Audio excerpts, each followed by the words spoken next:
Assalamualaikum warahmatullahi wabarakatuh. Selamat pagi untuk Pak dosen dan teman-teman yang alhamdulillah dalam hari ini kita bisa bertemu walaupun dengan virtual.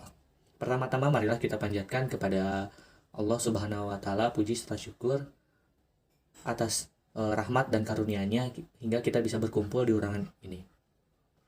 Adapun topik yang akan kita bahas kali ini yaitu aktualisasi ajaran Islam. Makalah ini disusun oleh kita berempat. Yang pertama yaitu Rani Herliani dengan NPM 20102.041. Selanjutnya Acep Ahyar Maulana dengan NPM 20102.052. Selanjutnya Jihan Nur Halija dengan NPM 20102.065. Dan yang terakhir yaitu PB Yani Arimbi dengan NPM 20102.071. Adapun dalam makalah ini poin-poin yang akan kita bahas yaitu ada 4. Yang pertama, makna syariat. Yang kedua, aktualisasi syariah.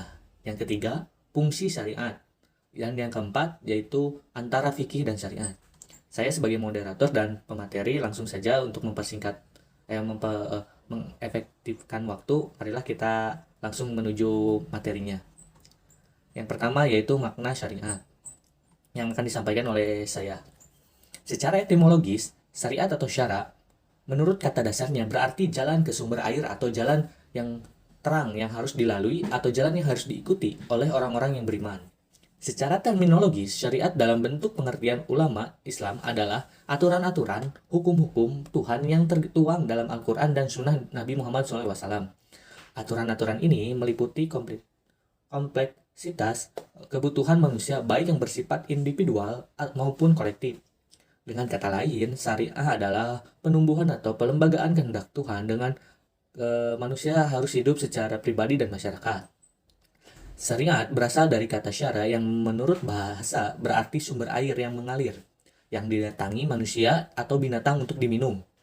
Menurut Muhammad Ismail Ibrahim, kata al-syara'u, al-syariah dan atau al-syariah berarti sesuatu yang dipilih dan dijelaskan Allah Subhanahu wa taala yang berasal dari din untuk hambanya. Kemudian din dinamakan syariat karena ia merupakan mata air, di mana masing-masing dari keduanya merupakan sumber kehidupan. Pendapat lain tentang makna syariah dikemukakan oleh Muhammad Ali Al-Sais. Menurutnya, secara harfiah, kata syariah berarti jalan lurus, juga berarti jalan ke sumber air dan tempat orang minum. Orang Arab memaknai istilah ini khusus pada jalan setapak menuju ke sumber air yang tetap dan diberi tanda yang jelas terlihat mata. Jadi, syariah merupakan jalan yang jelas untuk diikuti. Terima kasih, selanjutnya akan dijelaskan oleh teman-teman saya. Materi selanjutnya yaitu aktualisasi syariah. Secara umum, syariat mengarah kepada perintah, larangan, panduan, dan prinsip dari Tuhan untuk perilaku manusia di dunia dan keselamatannya di akhirat.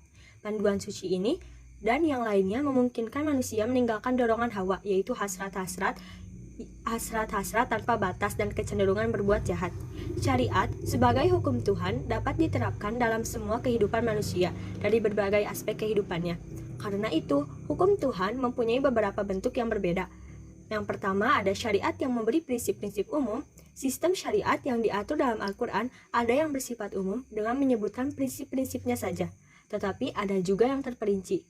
Sebagai salah satu contoh, syariat Islam yang sumbernya adalah Al-Quran menetapkan suatu cita kenegaraan, yaitu Baldatul Thayyiban. Artinya, suatu negara yang indah, suci, dan makmur bagi seluruh rakyat dan di bawah naungan ridho ilahi. Secara umum, cita kenegaraan tersebut bertujuan untuk kesejahteraan dan kebahagiaan manusia. Cita kenegaraan tersebut tidak dijelaskan secara detail, yang bersifat teknis yang dapat berubah-ubah sesuai dengan tempat dan situasi. Kedua, syariat mengadakan peraturan-peraturan yang terperinci dalam hal yang tidak dapat dirubah dan terpengaruh oleh perkembangan manusia. Misalnya, tentang wudu dan tayamum, pembagian harta waris, dan mengenai peraturan pernikahan. Berdasarkan ayat Al-Quran, Surah Al-Maidah ayat 48, Al-Jathiyah ayat 18, dan Asy-Syura ayat 13 digunakan istilah syar'ah atau syariat dalam arti din dengan pengertian jalan yang telah ditetapkan Tuhan bagi manusia untuk diikuti. Sementara Ar-Raghib, kata syir'un atau syar'un berasal dari kata masdar syar'u. Kata ini digunakan dalam arti metode ilhiyah atau hukum-hukum Allah. Sedangkan kata syar'a berarti memakai syariat atau membuat syariat atau hukum. Sedangkan menurut Sayyid bin Sa'ad Ali Duraib, yang dimaksud dengan apa yang disyariatkan Allah dalam ayat tersebut di atas ialah mengesahkan Allah, mentaatinya, mengimani utusan-utusannya, kitab-kitabnya, hari pembalasan, dan segala sesuatu yang menjadikan seseorang sebagai muslim. Istilah syariat pada mulanya mengacu pada ajaran Islam secara keseluruhan, termasuk bidang akidah dan akhlak. Pengertian tersebut diambil dari makna Quran Surah Asy-Syura ayat 13 dan Quran Surah Al-Jathiyah ayat 18. Selanjutnya, dalam perkembangannya, pengertian tersebut mengalami penyempitan makna, terpaut hanya sebatas mengenai ajaran agama yang menyangkut hal-hal lahiriah atau esoterik, sehingga pengertian syariat lebih identik dengan fikih atau hukum Islam. Ilmu Islam pada awal perkembangan Islam diawali sejak zaman Nabi Muhammad SAW hingga zaman Khulafaur Rasyidin. Pada saat itu, Al-Quran masih dihafalkan dan belum terkodifikasikan. Selanjutnya dikodifikasikan pada masa Khalifah Utsman bin Affan. Ilmu Islam pada saat itu disebut ilmu tentang Allah Subhanahu wa Ta'ala. Ilmu tentang ayat Allah Subhanahu wa Ta'ala atau ilmu tentang perbuatan Allah terhadap makhluknya. Pada saat itu sudah dikenal fikih yang memperlihatkan sekelompok masalah dan hukum praktis, akidah akhlak, taqib atau kabar gembira bagi yang berbuat kebaikan atau ganjaran, tarhib, kabar buruk bagi yang berbuat maksiat dan kejahatan, yaitu siksa.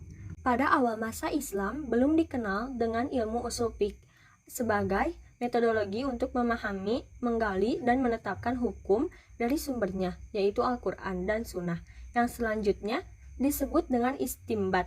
Istimbat adalah menggali tanah untuk mendapat air dari sumbernya, yaitu syariat.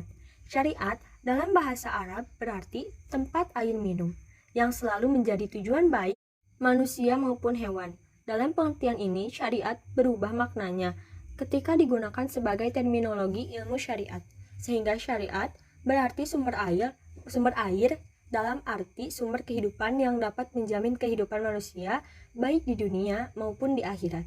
Selanjutnya, dalam pengertian ini, syariat disebut sebagai hukum yang diwahyukan oleh Allah kepada hambanya. Bentuk Al-Quran yang ada seperti sekarang ini memang susunannya tidak sistematis menurut ukuran ilmiah manusia. Perundang-undangan Tuhan yang menyelimuti berbagai aspek, baik yang bersifat umum atau terperinci, dapat ditemukan di berbagai ayat dan surah yang saling berhubungan, namun tersebar. Kondisi tersebut dapat kita ambil hikmahnya bahwa Sang Pencipta hukum ini bertujuan agar kodifikasi tumbuh sendiri dari tubuh umat Islam untuk perkembangan ilmu dan intelektual kaum muslim. Prinsip umum yang terdapat dalam syariat Islam ini sesuai dengan fitrah manusia dan cocok bagi tuntutan hati nurani setiap insan. Karena itu, peranan umat Islam di dunia dan berbagai pergolakannya mempunyai peranan yang mendasar. Syariat menegaskan agar mereka bangkit dan sebagai sesuatu kekuatan yang memimpin, menegakkan segala yang ma'ruf dan mencegah dari segala yang munkar. Fungsi syariat. Al-Quran cukup jelas mengemukakan mengenai fungsi syariat yang dijelaskan pada Quran Surah Yusuf ayat 57. Pesannya di sini menembus semua sekat yang memisahkan manusia dengan rahmah dan berkah yang sudah dikehendaki Tuhan kepada seluruh umat manusia. Hal ini ditegaskan kembali pada ayat lainnya dalam Al-Quran yang menjelaskan bahwa maksud dari misi Nabi Muhammad tidak hanya kepada manusia saja, melainkan kepada seluruh makhluk ciptaan Tuhan. Kata rahmah mempunyai arti kasih, kebaikan, ketulusan, dan kemurahan. Ibnu Qayyim Al-Jauziyah menjelaskan bahwa syariat mengamankan manusia di dunia ini dan di hari kemudian. Secara utuh, syariah adalah rahmah dan kearifan. Dalam mencapai tujuan tersebut, maka rahmah diidentifikasikan ke dalam 3 bagian, yaitu mendidik individu, menegakkan keadilan, serta kemaslahatan bagi manusia. Yang pertama, syariat sebagai pendidikan sosial. Mendidik individu manusia merupakan fokus utama dalam Islam. Dalam pengertian ini, Islam bermaksud menginspirasi umatnya dengan iman dan menanamkan di dalam diri manusia sifat-sifat orang yang terpercaya dan bijak. Sejatinya, ibadah sepenuhnya dibuat untuk mendidik orang yang beriman untuk memungkinkannya menjadi anggota masyarakat yang berguna dan menahan diri untuk tidak merugikan orang lain. Yang kedua, syariat sebagai keadilan. Dalam pembentukan rohmah yang dimaksud adalah syariat sebagai keadilan. Keadilan merupakan tujuan dasar Islam dan syariatnya dalam upaya pemurnian karakter dalam lingkup sosial yang bertujuan untuk mewujudkan keadilan. Konsep keadilan dalam Islam bukan hanya berupa keadilan yang dibatasi pada keadilan formal, namun menjadikannya sebagai daripada keimanan, karakter, dan kepribadian orang yang beriman. Dan yang ketiga adalah syariat sebagai perwujudan kebaikan. Mewujudkan kebaikan kepada manusia dalam urusan mereka, baik di dunia maupun di akhirat. Secara umum, syariat dalam bagiannya hendak mengamankan kebaikan kepada manusia atau melindungi manusia dari kerusakan dan kejahatan. Tuhan menetapkan syariat demi kebaikan seluruh umat manusia, baik di dunia maupun di akhirat. Ini merupakan tujuan utama pemberian hukum dan faktor pemersatu yang dapat dilihat dalam seluruh ketentuan yang terinci. Yang selanjutnya yaitu antara fikih dan syariat. Yang pertama, ruang lingkup syariat. Dari segi ruang lingkup, ternyata syariat lebih luas dari ruang lingkup fikih, karena syariat mencakup masalah akidah, akhlak, ibadah, muamalah, dan segala hal yang terkait dengan ketentuan Allah Subhanahu wa Ta'ala kepada hambanya. Sedangkan, ruang lingkup fikih terbatas masalah teknis hukum yang bersifat amaliyah atau praktis saja, seperti hukum-hukum tentang najis, hadas, wudhu, mandi janabah, tayamum, dan lain-lainnya. Objek pembahasan fikih berhenti ketika kita berbicara tentang hal-hal yang menyangkut akidah, seperti kajian tentang sifat-sifat Allah, sifat para nabi, malaikat, atau hari kiamat, surga, dan neraka. Objek pembahasan fikih juga keluar dari wilayah hati perasaan seseorang manusia, seperti rasa rindu, cinta, dan takut kepada Allah. Termasuk juga rasa untuk berbaik sangka, tawakal, dan menghamba kepadanya, dan seterusnya. Yang kedua, syariat bersifat universal. Syariat adalah ketentuan Allah Subhanahu wa Ta'ala yang bersifat universal, bukan hanya berlaku buat suatu tempat dan masa yang terbatas, tetapi menembus ruang dan waktu. Kita menyebut ketentuan dan peraturan dari Allah Subhanahu wa Ta'ala kepada Bani Israel di masa nabi-nabi terdahulu sebagai syariat dan tidak kita sebut sebagai istilah fikih. Misalnya ketika mereka melanggar aturan yang tidak memperbolehkan mereka mencari ikan di hari Sabtu. Aturan itu di dalam Al-Quran disebut dengan istilah syura'a yang akar katanya sama dengan syariat. Dan yang ketiga, fikih adalah apa yang dipahami. Perbedaan yang juga sangat prinsipil antara fikih dan syariat adalah bahwa fikih itu merupakan apa yang dipahami oleh mujtahid atas dalil-dalil samawi dan bagaimana hukumnya ketika diterapkan pada realitas kehidupan, pada suatu zaman dan tempat.